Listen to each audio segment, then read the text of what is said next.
Assalamualaikum warahmatullahi wabarakatuh.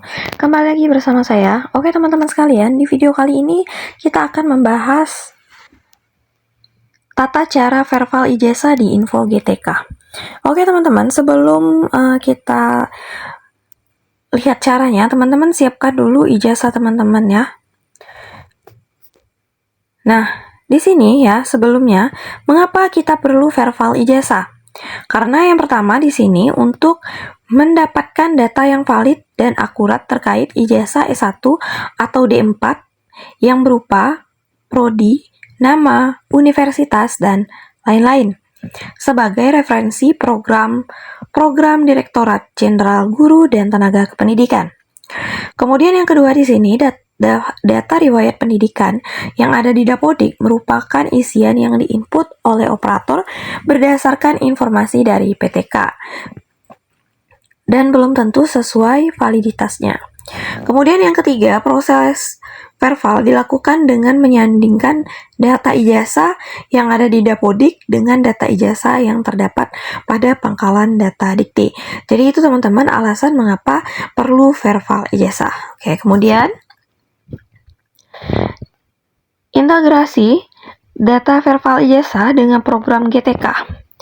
Nah, di sini integrasi dari layanannya tersebut ada 3, yaitu terintegrasi oleh SSCASN, SIM tunjangan, dan PPG.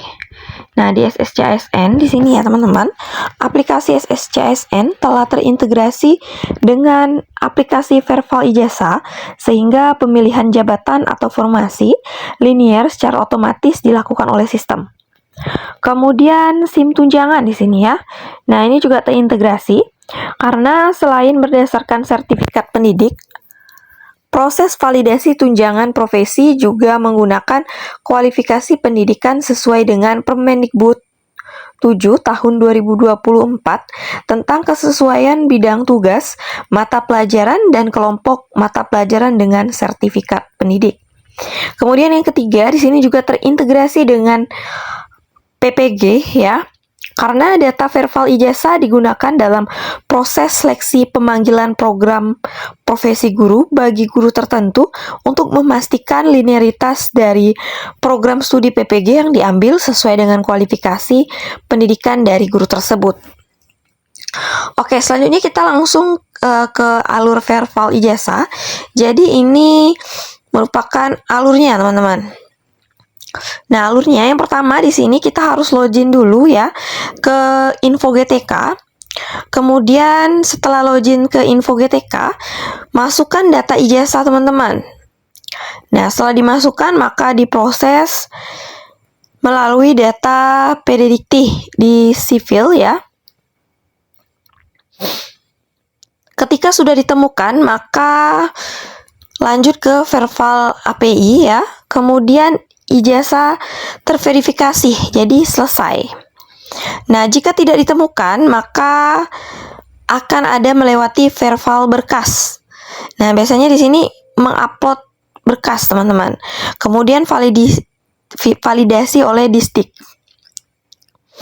Nah, selanjutnya ya, teman-teman, langkah-langkah pengajuan verbal ijazah. Nah, kita bisa lihat di sini langkah-langkahnya. Teman-teman bisa login ke aplikasi info GTK melalui laman https://info.gtk.kemendikbud.go.id. Pada laman info GTK terdapat bagian untuk melakukan proses verbal ijazah. Ketika seperti ini, teman-teman, nah, tampilannya seperti ini, teman-teman bisa masukkan data nama perguruan tinggi, program studi, jenjang, NIM, dan nomor ijazah. Data tersebut akan dipadankan dengan data sipil PD Dikti. Oke, selanjutnya teman-teman, langkah ketiga di sini, teman-teman lihat, teman-teman menunggu konfirmasi. Jika terdapat data yang tidak sesuai, pengguna dapat melakukan perbaikan di kampus masing-masing.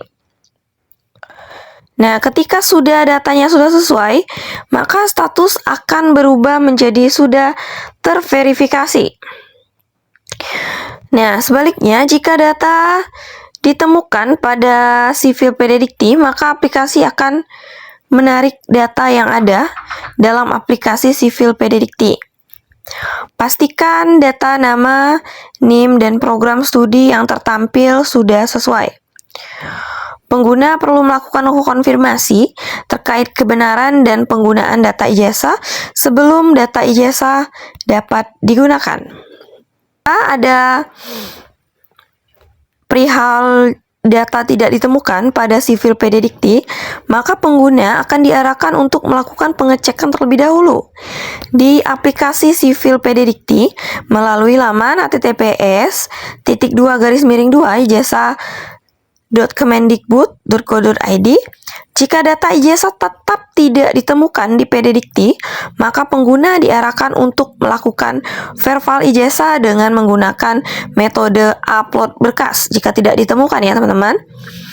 Verval dengan metode upload berkas juga dapat dilakukan bagi guru yang nama perguruan tinggi tidak ditemukan di PDDikti. Kelima di sini, pengguna mengisi formulir sesuai dengan data yang tertera di ijazah, serta mengunggah scan ijazah asli pada aplikasi verval ijazah.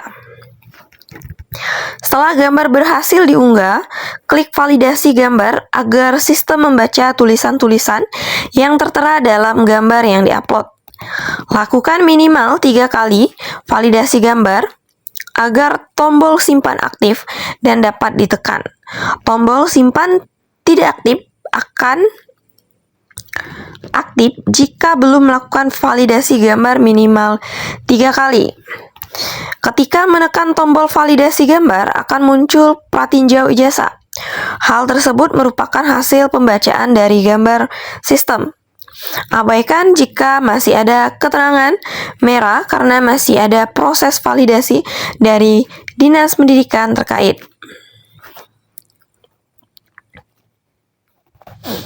Oke, selanjutnya di sini akan ada informasi hasil validasi verval melalui berkas. Ini jika melalui berkas ya teman-teman. Setelah data berhasil disimpan, pengguna perlu menunggu dulu Dinas Pendidikan melakukan verifikasi ijazah yang diajukan. Karena di sini statusnya belum verifikasi, artinya kita harus menunggu tersebut. Menunggunya dulu ya teman-teman, agar nanti statusnya berubah menjadi terverifikasi. Nah, di sini teman-teman bisa lihat hasil verval ijazah yang tidak terdapat pada PDDikti. Misalnya di sini ijazah perguruan tinggi luar negeri, kemudian ijazah perguruan tinggi yang tutup atau tidak beroperasi. Ini contohnya teman-teman yang tidak terdapat pada PDDikti.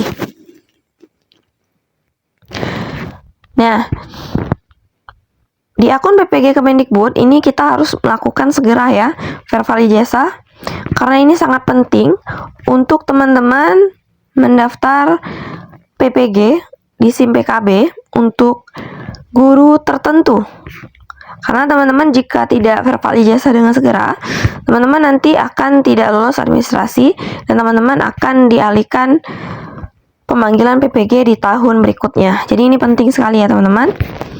Oke teman-teman, terima kasih yang telah menonton video ini. Segera lakukan verval ijazah teman-teman dengan mengikuti alurnya ya teman-teman. Terima kasih yang telah menonton video ini. Saya akhiri. Wassalamualaikum warahmatullahi wabarakatuh.